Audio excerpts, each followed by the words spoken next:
The first time I felt the weight of money wasn't when I was broke. It was when I realized I'd been lying to myself.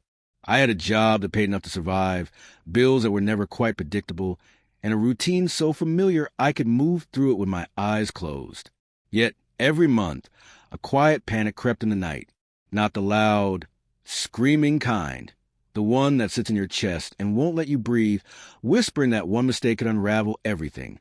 I told myself I was careful, responsible, patient. But deep down, I knew patience had limits, and responsibility was only valuable if the world respected it, which it didn't. I ignored the feeling for a long time. I avoided checking accounts too often, delayed planning, and convinced myself that small wins were enough. That illusion lasted until a single unexpected expense, a forgotten medical bill, a sudden fee, wiped out weeks of careful budgeting. And in that instant, the truth hit harder than any debt ever could. Survival alone is not living. I wasn't just balancing money. I was balancing fear itself, and every choice felt like a gamble with my sanity. That night, I started thinking differently, not about income or profit, but about habits, awareness, and control. I realized that losing money wasn't my worst problem. Losing clarity was. I began documenting every expense, analyzing every pattern, noticing where fear dictated my decisions. The first weeks were brutal.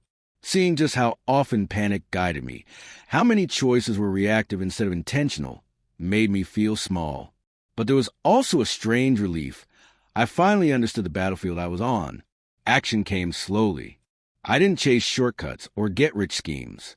I adjusted my spending, created boundaries, and started learning tools I had avoided out of pride and fear. I celebrated small victories and mourned small losses. I questioned advice, resisted impulsive decisions, and learned to separate emotion from strategy. Sleep was still restless, but became intentional, a time to plan instead of fear. Months later, I'm not wealthy. I'm not safe from loss, but I am awake.